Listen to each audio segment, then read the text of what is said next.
皆さんこんにちは。今回は北欧妊婦の1泊2日ストックホルム旅に密着動画。おしゃれなカフェにスウェーデンの伝統料理、ジブリに出てきそうな中世の街並みや世界遺産まで見どころ満載です。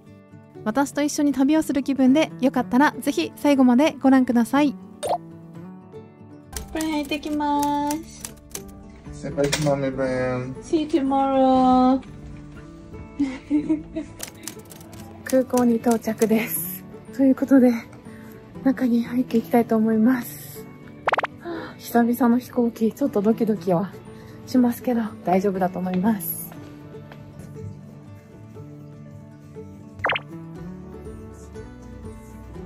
これから飛行機に乗ってストックホルムに向かいます。北スウェーデンの気温はもう5度ぐらいなんですが、ストックホルムは多分13度ぐらいって聞いてるのですごく楽しみです。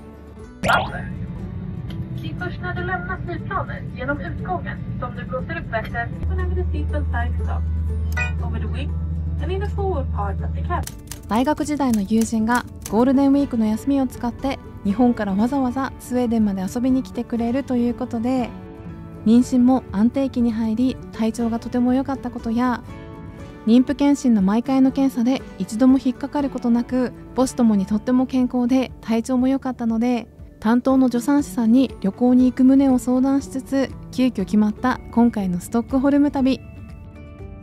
出産をした後は旅行も簡単にできなくなるだろうからということで、ヨハンも快く送り出してくれました。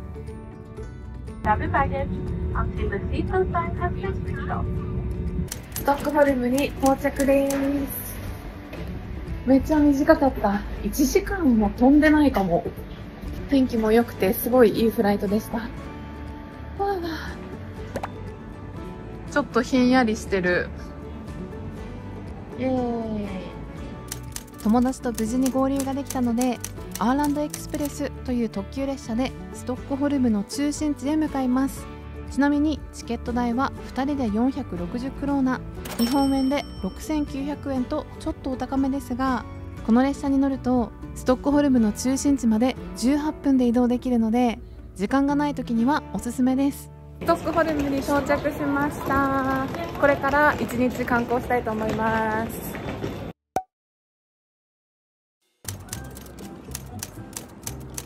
もうすぐホテルに到着です。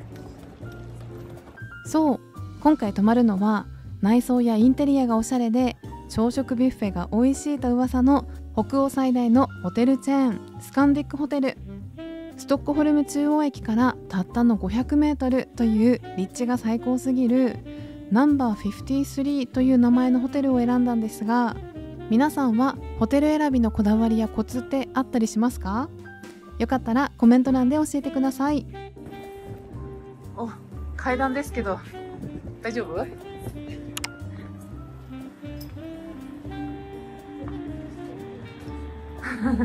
矢印すごい。明日朝ごはん食べる朝食会場が多分こちらです。めっちゃいい匂いする。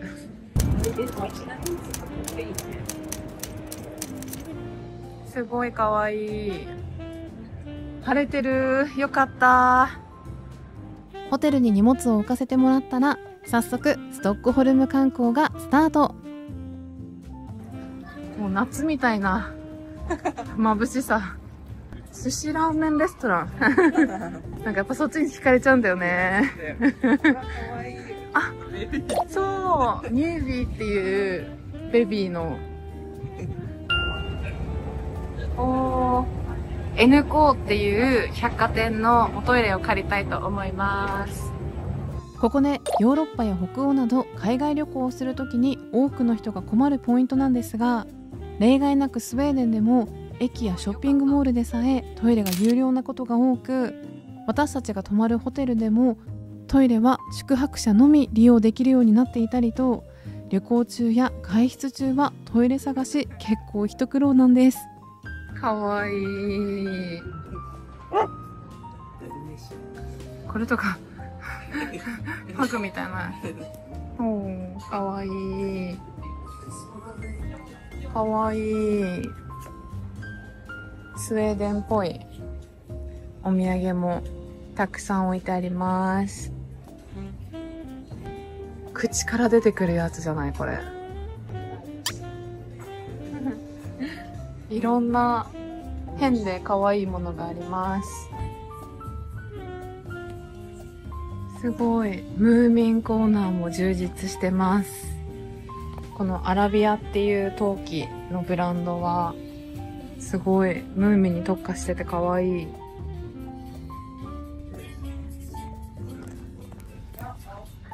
夏っぽいグラスだったりコーヒー、全部可愛い。色が可愛い。この N コーっていうとこでトイレ借りたんだけど、すごい綺麗でユニセックスのトイレでした。すごい北欧っぽくて皆さんにもおすすめです。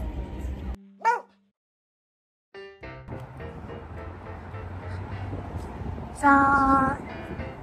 今日はこの猫ちゃんが有名なベーテキャッテンっていうところでランチしたいと思います。フィーカもできるし、ランチも食べれると思います。よいしょ。1日目のランチいただきたいと思います。これにシュリンプサラダが来るので、それは2人で半分に分けて、いろいろ分けて食べたいなと思います。スウェーデンと言ったらカフェでフィーカ。ケーキ類は見た目も可愛く注文しようか迷ったんですが、やっぱり最初は定番のシナモンロールが食べたいとリクエストがあったので、このカフェで私も初めてのシナモンロールをいただくことに。今ちょっとカフェでランチしてたんですが、このシナモンロールが美味しすぎて感動しちゃった。なんかさ、私の感覚的にはさ、ランチこれぐらいってあんまりこう日本円に換算しないっていうもう習慣になってたんだけど、友達がさ日本円に換算して、2人で8000円近く、7500円分ぐらい食べちゃったので、日本円に換算したら怖いなってちょっと思いました。だけど旅行だし美味しいもの食べるのも醍醐味かなと思うので大満足です。で、これから、私たちは世界遺産のお城、宮殿に向かいたいと思います。ストックホルムから45分ぐらいで行けるそうなので、地下鉄とバス乗り継いで、これから移動したいと思います。ごちそうさまでした。めちゃくちゃ美味しかった。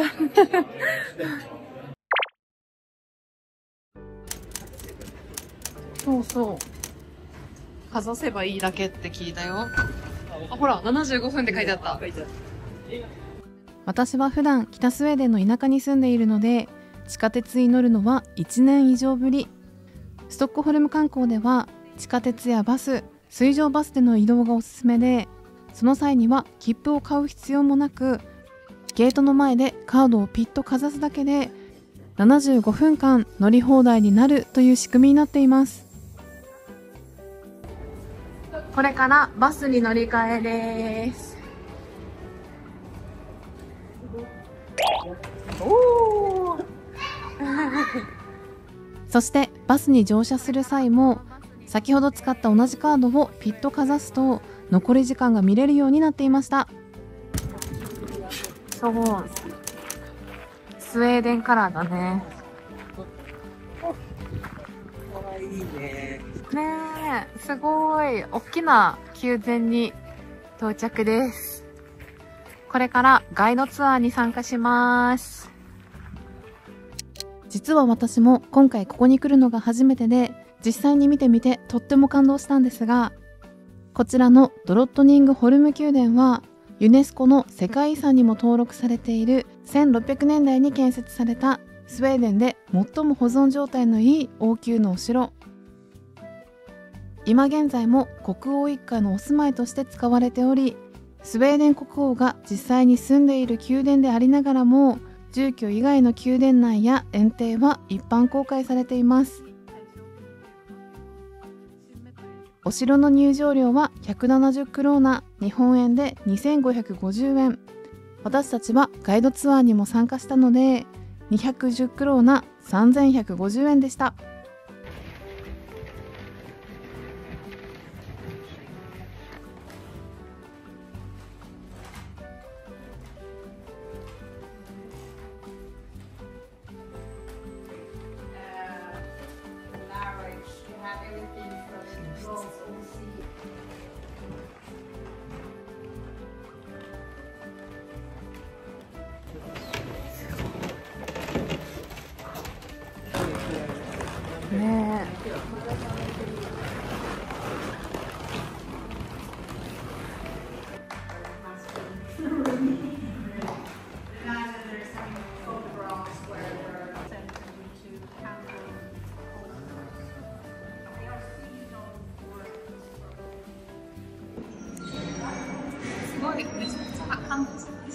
とも綺麗でした。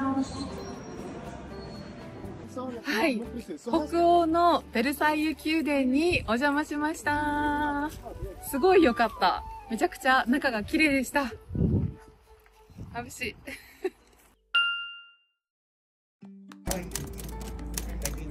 い。ねえ、今日の夜ご飯はこちらでいただきます。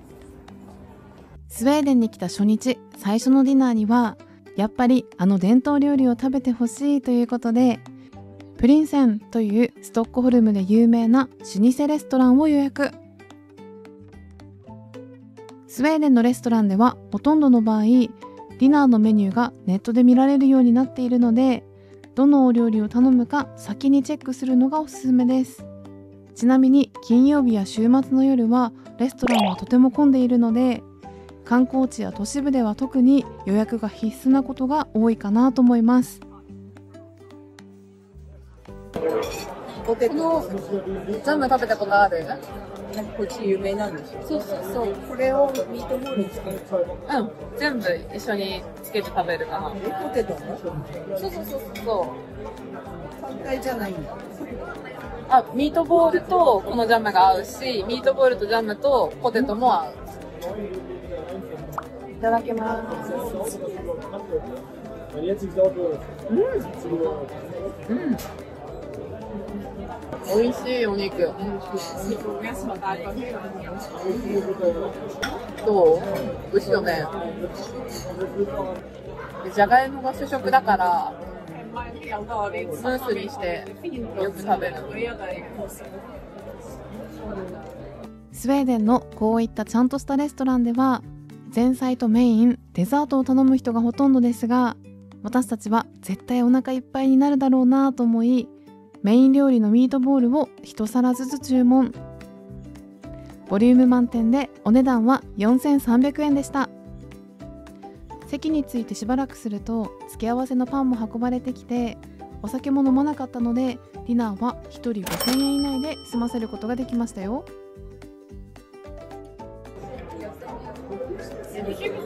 夜ご飯はミートボールをいただきました。めちゃくちゃお腹いっぱい美味しかったです。ということでこれからホテルに帰って明日2日目も楽しみたいと思います。じゃじゃーん、朝ごはんです。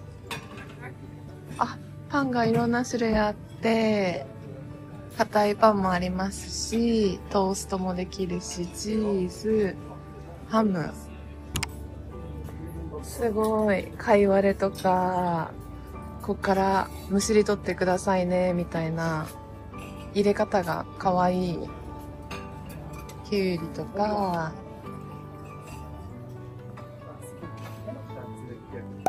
こういった感じのエナジーショットだったり、なんかめちゃくちゃおしゃれなバーみたいなところで楽しいです。クバリっていうタイプのヨーグルトと、そして森のベリーがジャムがあります。シリアルも豊富だし、あとオートミールだったり、カリカリベーコン、ホテルっぽい。ミートボール、昨日食べたミートボールあったり、プリンスソーセージっていうやつがあったり、はい、卵があります。で、このゆで卵がソフトかハードか選べて、タラの魚卵で、美味しそう。そうそうそう。そうそうそう、たらこチューブです。日本の人好きだと思う。じゃじゃん。北欧パンケーキもありました。すごい。トッピングもいろいろです。そして、フルーツも食べ放題でございます。お水、菓子パンもある。シナモンロールもあります。はい。ということで、ストックホルムの朝ごはんはこんな感じです。パンケーキもあったし、こっちには、温かい系と、あとサラダも結構豊富でした。美味しそう。いただきます。そうそう。お部屋をまだお見せしていなかったんですが、私たちが今回泊まったお部屋がこちらになります。すごい。じゃじゃーん。いいじゃん。おっすごい飾ってある。大きい窓があります。窓付きでシングルベッドが2つ、朝食ビュッフェ付きでお部屋1泊のお値段が27,000円でした。めちゃくちゃいい感じの綺麗なバスルームでした。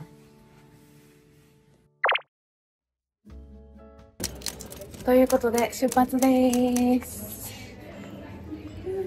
荷物を置かせてもらったので、また後でホテルには取りに行きたいと思います。ストックホルム観光2日目。この日は飛行機で北スウェーデンに帰る日なので、夕方4時ぐらいまでストックホルムの中心エリアを見て回ろうと思っています。この日の最高気温は7度と少し肌寒い天気でしたが、晴れてます。気持ちいい。風がちょっと寒いけど。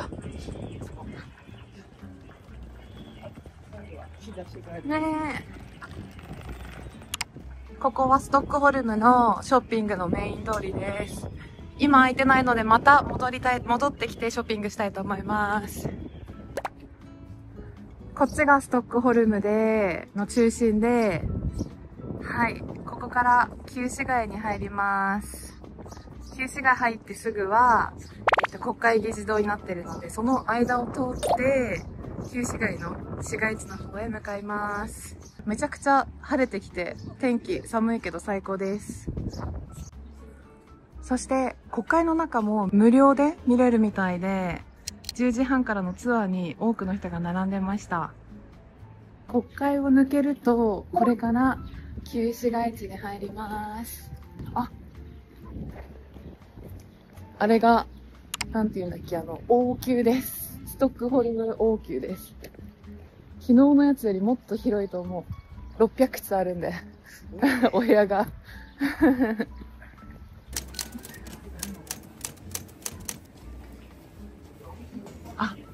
ここかな？なんかすごく細い道があって、ここじゃないけど、旧市街を歩いていると、魔女の宅急便の主人公キキがほうきに乗り飛んでいそうな街並みが広がっています。すごいかわいい。どこの路地に入ってもすごい色がかわいいです。美しい中世の街並みが残るストックホルムの旧市街ガムラスタンの中心地に到着。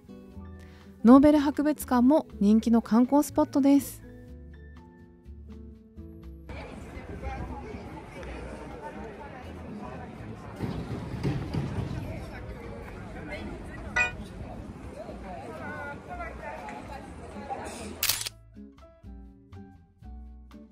そしてたまたまこの日は日曜日だったので、ミサが始まる前の教会を見学することができました。スウェーデンで信仰されている宗教について視聴者の皆さんからたまに質問をいただくのですが、近年では無宗教の割合も多くなっていると言われていますが、スウェーデンでは人口の半分ほどが信仰の有無にかかわらずスウェーデン教会に所属しているという事実があります。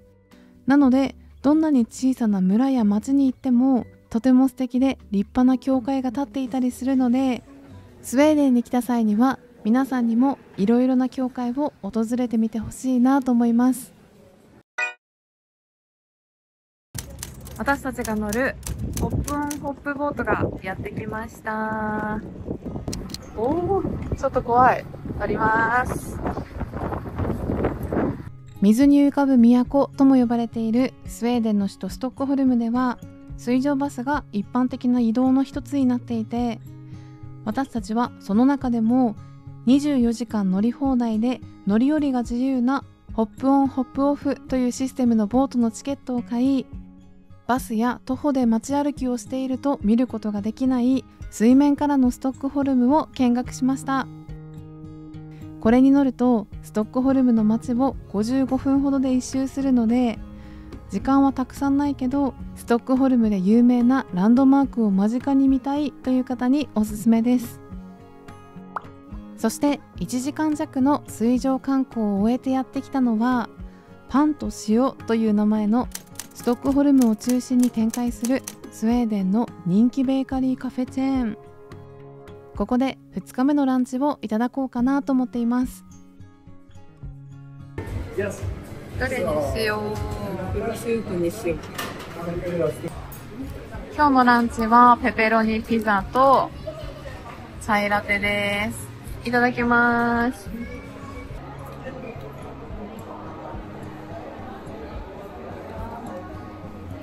美味しい。どうしても外食が多くなりがちの旅行。今回は温かい飲み物とパンピザを1枚注文し、ランチのお値段は2250円でした。ランチの後はストックホルム宮殿で行われるとあるイベントを見学するため歩いていると、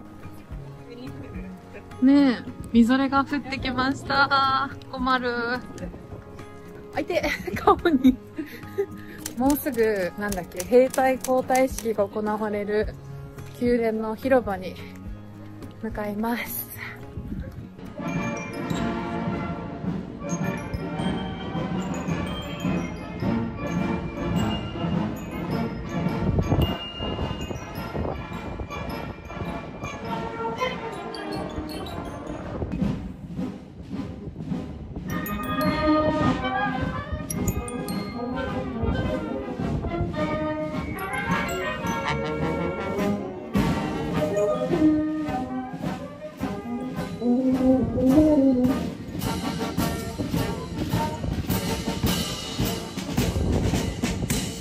この衛兵交代式は宮廷広場という宮殿の目の前で行われるんですが、私たちが到着した時は人が多すぎて広場の中には入れない状況だったので、早い時間に行って場所取りをするのがおすすめです。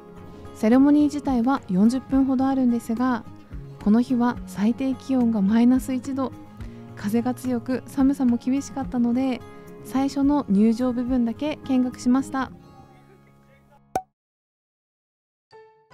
そしてお次はショッピング。ノーベル博物館前にある羊毛グッズの専門店にお邪魔すると、かわいい靴下、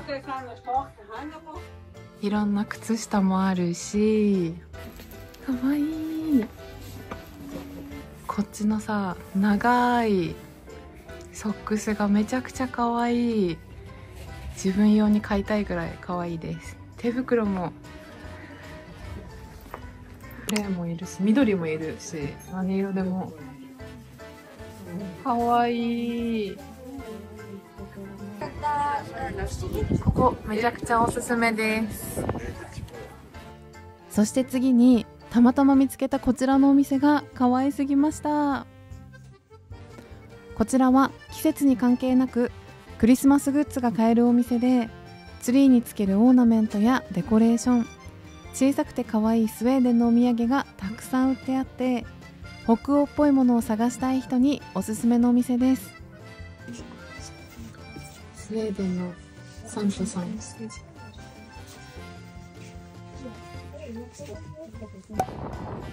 日曜日はこんな感じでフリーマーケットが行われているので、ちょっと見てみたいと思います。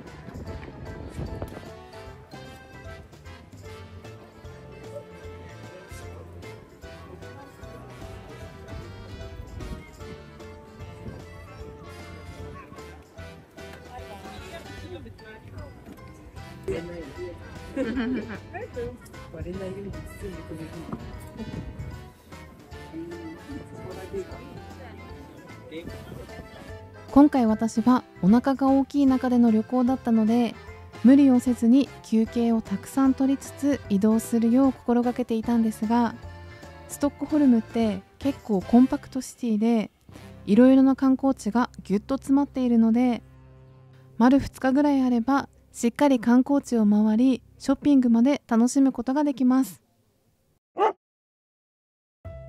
タピオカが飲めるお店にちょっとこれから向かって、少し休もうかなと思ってます。はぁ、もうお腹がこんな感じで結構お腹が疲れてます。はい。ということで、この N5 って言われるデパートの近くにあるウーロンバブルティー屋さんに来ました。ちょっとメニューを見て好きなものがありそうか見てみたいと思います。北スウェーデンには日本のスイーツをいただけるお店がないので、せっかくだから何か食べようかなとすごく迷ったんですが、最終的に960円の抹茶タピオカのドリンクを一つ注文。どうだろう、美味しいかな。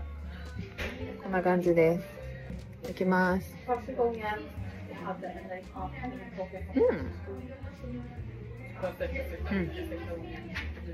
抹茶ラテ美味しい。最高です。2025年も半年がもう過ぎますが、1月から専門学校に通い始め、スウェーデン語で全ての授業を受け、YouTube の投稿も頑張りつつ、半年間いろいろなことに一直線に頑張ってきたところだったので、今回はそんな忙しい日常から離れ、久々に旅行をすることができて、とてもいいリフレッシュになりました。楽しかった。今週も最後までご覧くださりありがとうございました。また次回皆さんとお会いできるのを楽しみにしています。ヘイドー。